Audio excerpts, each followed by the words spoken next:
Volkswagen is pretty keen on SUVs in 2019.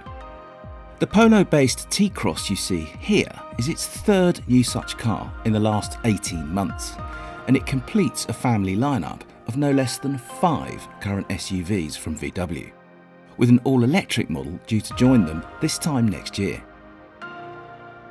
The front-wheel drive T-Cross comes to the UK with 2 different engine options, both 3-cylinder 1-litre petrols, one with 94 bhp, the other with 113 bhp, which we drive here.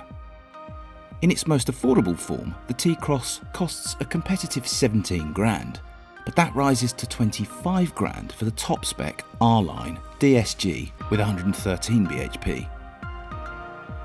Bigger than a Polo on the inside, but with the same wheelbase and the same basic underpinnings, the T-Cross also features a new bench seat in the back that slides, as we'll see in a minute, making it far more flexible than a Polo.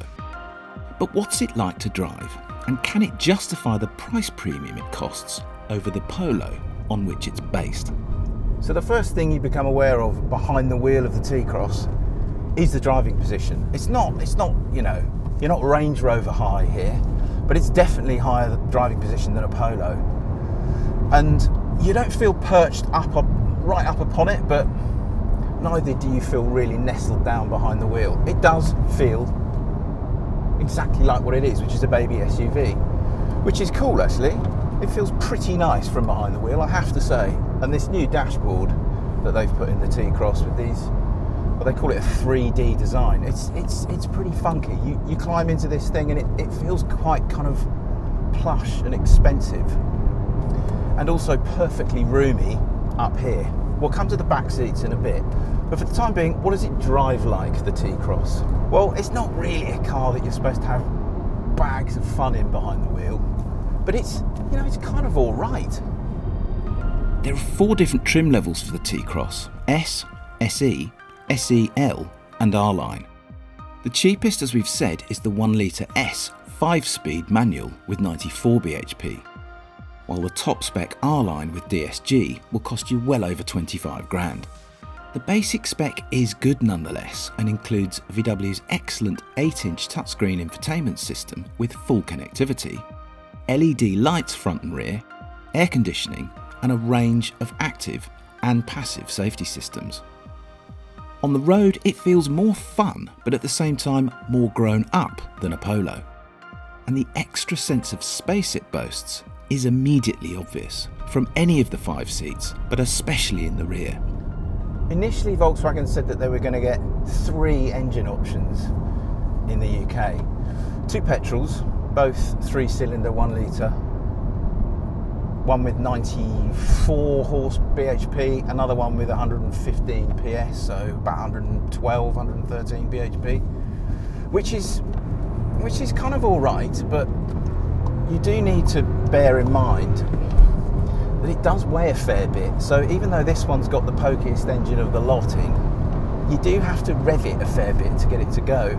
It does not have the torque of a Fiesta ST, put it that way.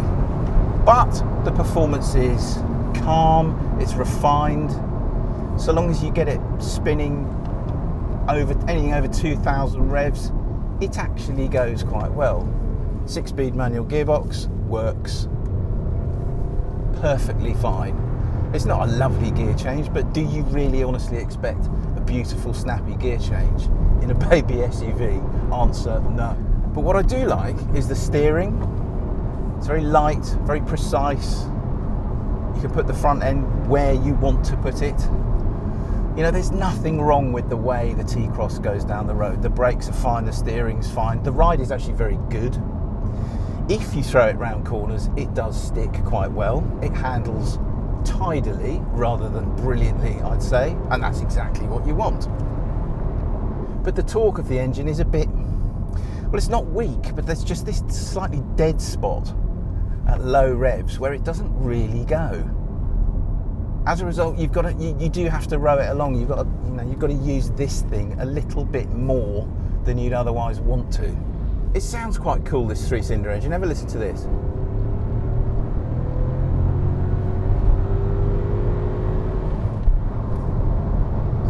It sounds pretty good. It's okay. I mean, basically, this thing goes down the road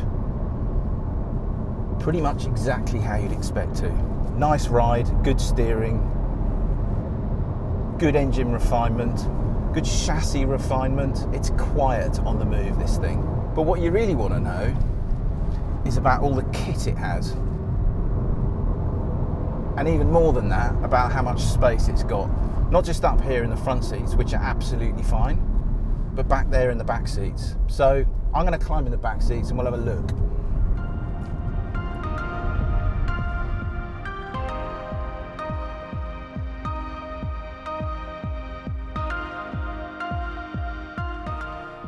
Right, I don't normally do road tests from the back seat, but I think in this car's case, it is a key factor.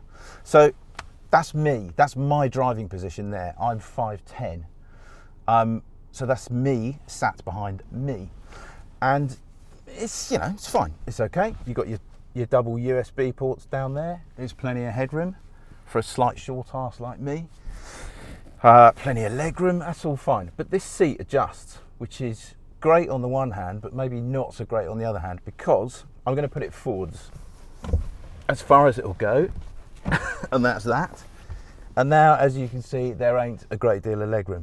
What you do get is that much more space in the boot, which is cool, but I can't really ever see you sitting like this when there are 4 of you in the car. So it's kind of all right in the back, but I mean, you know, you put your luggage in the back and there's just 1 of you, and that's great. But as a 4-seater, you're going to have not that much luggage space. It's all right though.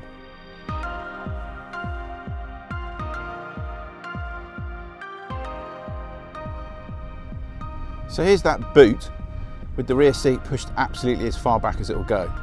That's a half decent sized suitcase. There's enough for sort of two decent sized cases and a squashy bag maybe, so it's not that bad. So now let me show you just how much more space you get, plus the compromise that happens when you put the rear seat forwards.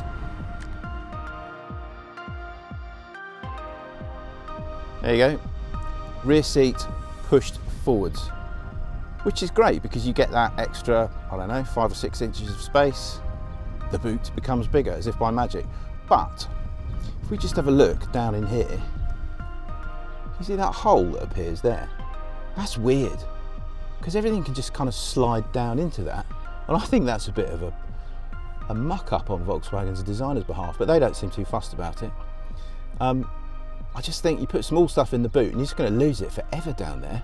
Anyway, they're happy with it, I'm not.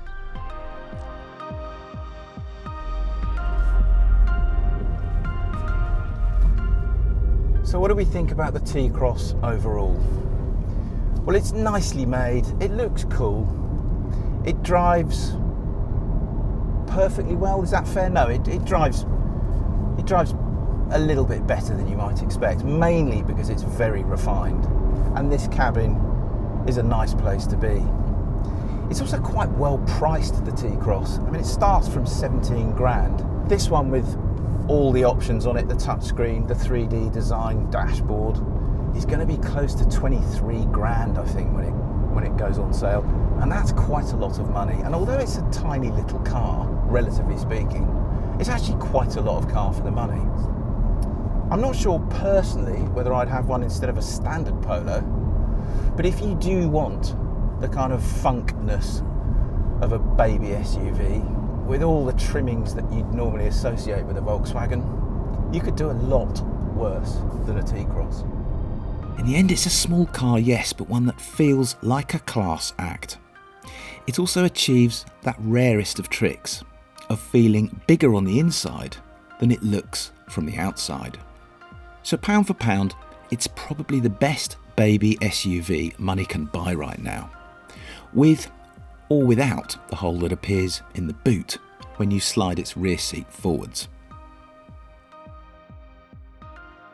Click on the video windows to watch first drives of the Mini Clubman or the Mercedes B-Class. Click on the play icon to watch our latest video, or on our logo to subscribe.